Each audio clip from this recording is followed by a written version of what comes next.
عمر فاروق رضی اللہ تعالیٰ عنہ کو فرماتے گئے اے ابو بکر، میں نے عثمان کو سلام کیا لیکن عثمان نے میرے سلام کا جواب نہیں دیا۔ عثمان غنی رضی اللہ تعالی عنہ کو ابو بکر صدیق رضی اللہ تعالی عنہ کی خدمت میں پیش ہوئے۔ پیارے پیغمبر علیہ السلام کا یہ صحابی جناب ابو بکر بڑے جہاں دیدہ انسان تھے، بڑے حلیم تھے، بڑے بردبار تھے، انتہائی نرمیاں ان کے دل میں اور ان کے فیصلوں میں ہوا کرتی تھی۔ جیسے ہی عثمان غنی تشریف لائے، عثمان غنی سے یہ نہیں کہا اے عثمان، عمر نے تم کو سلام کیا تھا، تم نے عمر کے سلام کا جواب نہیں دیا، ایسے لٹ نہیں مارا، بلکہ سوال کرتے گئے اے عثمان، جس وقت عمر نے تم کو سلام کیا تھا تم کن سوچوں میں گم تھے کہ تم عمر کے سلام کا جواب نہیں دے سکے؟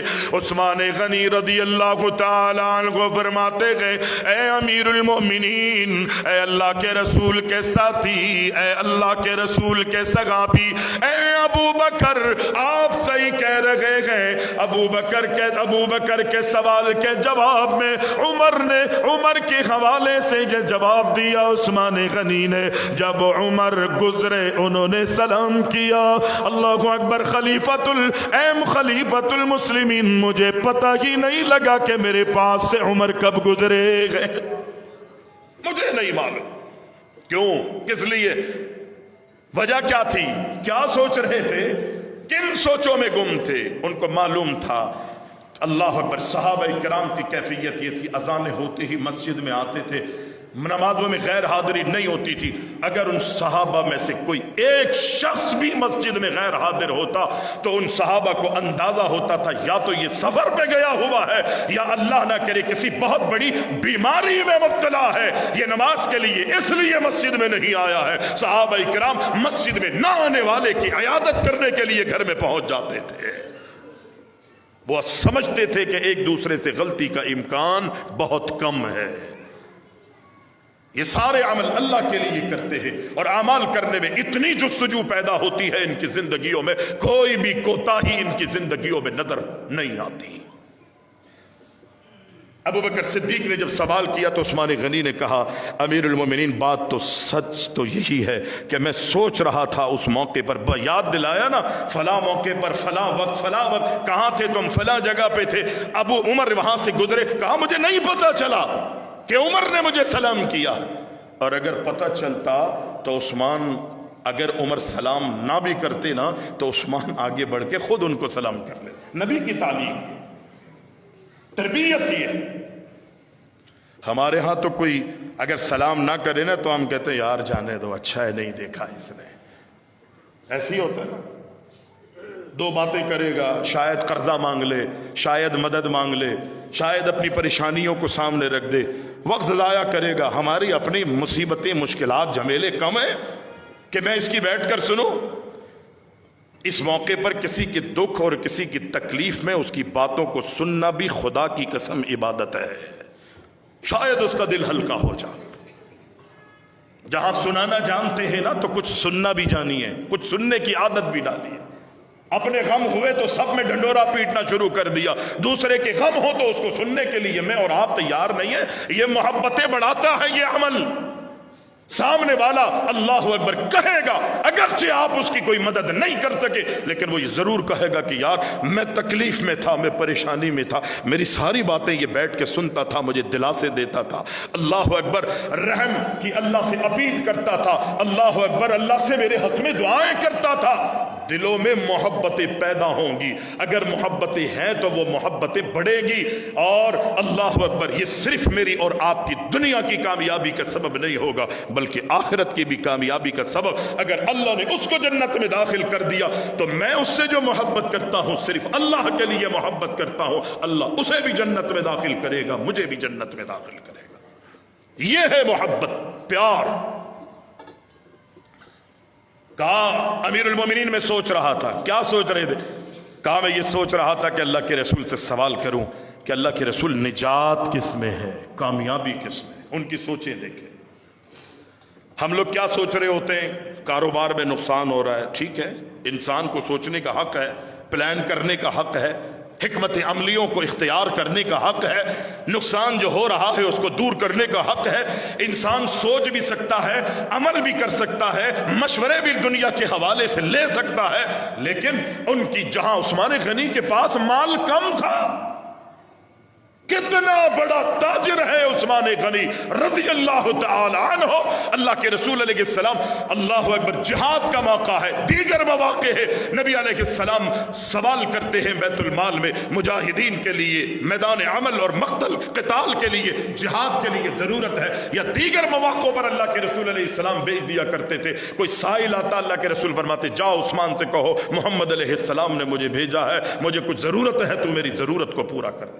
عثمان جتنے اونٹ کھڑے ہوتے کہ جاؤ یہ سب کے سب لے جاؤ، لے جاؤ، یہ سب اللہ کے رسول نے بھیجا۔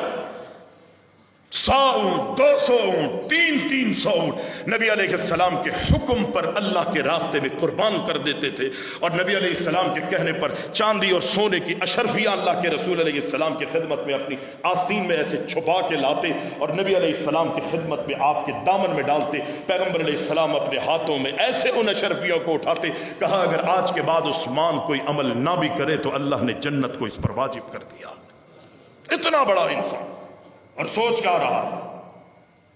خوشخبریاں مل چکی ہے، نبی دنیا سے چلے گئے، جنت کا نام، عثمان کا نام لے کر جہاں ابو بکر صدیق کو جنت کی بشارت دی ہے، جہاں عمر فاروق کو جنت کی بشارت دی ہے، وہاں عثمان غنی کا نام لے کر اللہ کے رسول علیہ السلام نے جنت کی بشارت دی ہے۔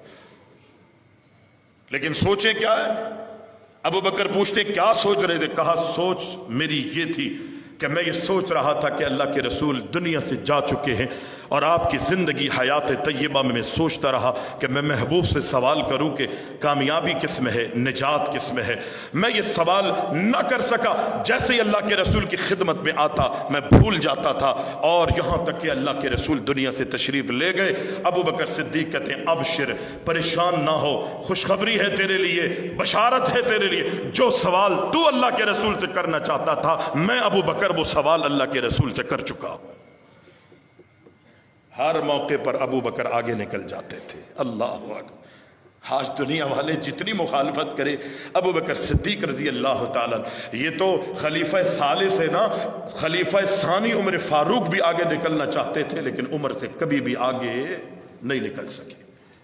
آخر مجبور ہو گئے کہ ابو بکر ہے،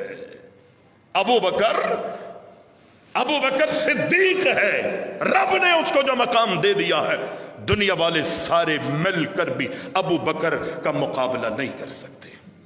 کہنے کو کیا ہوتا؟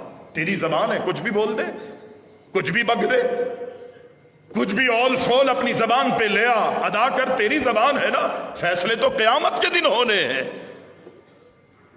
کہا میں وہ سوال کر چکا ہوں۔ کہا جب آپ نے سوال کیا تو کیا جواب دیا؟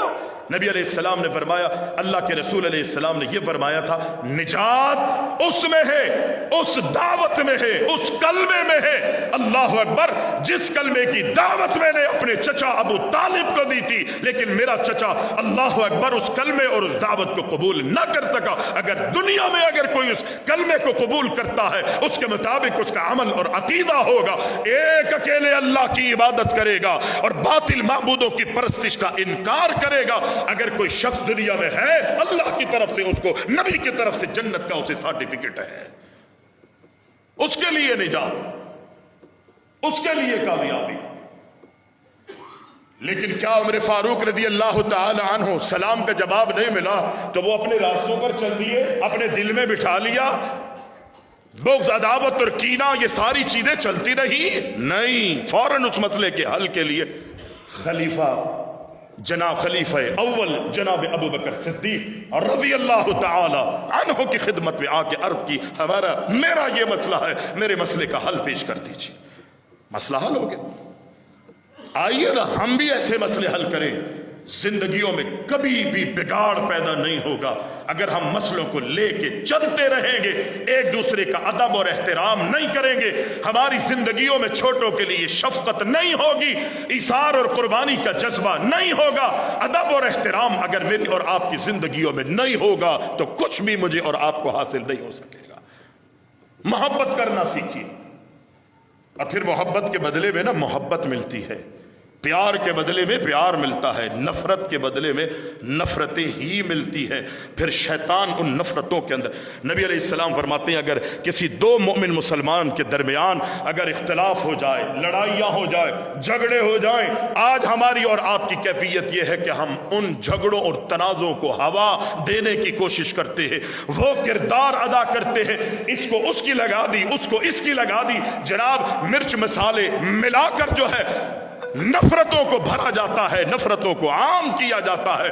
پیارے پیغمبر علیہ السلام فرماتے ہیں اگر کوئی دو مسلمان، دو مومن آپس میں لڑ جائیں، اختلاف ہو جائے، تو ویسے تو اللہ نے جھوٹ بولنے کی بڑی سخت ممانعت فرمائی ہے، انبیاء نے ہر دور میں اپنے اپنے ادوار کے اندر انبیاء علیہم الصلاۃ والتسلیم نے سچائی کا حکم دیا ہے، اور ہمارے پیارے نبی علیہ السلام اللہ اکبر حکم بھی یہی دیتے تھے کہ میری امت کے لوگوں تم نے سچ بولنا ہے۔ اس کی گواہی ابو سفیان رضی اللہ تعالی عنہ جب مسلمان نہیں ہوئے تھے، ہرقل نے یہ سوال کیا کہ تمہارے نبی علیہ السلام محمد نامی، حالانکہ تمہارے نہیں، مکہ میں آنے والے محمد علیہ السلام جنہوں نے نبوت و رسالت کا اعلان کیا ہے، وہ کہتے کیا ہے، ان کی دعوت کیا ہے، ان کا نظریہ کیا ہے، ان کی سوچ کیا ہے، ان کی افکار کیا ہے۔ ابو سفیان مسلمان نہیں ہوا، اس نے ساری چیزیں بتائی، اس میں یہ ایک بات یہ بھی بتائی، وہ محمد علیہ السلام ہمیں سچ بولنے کا حکم دیتے ہیں۔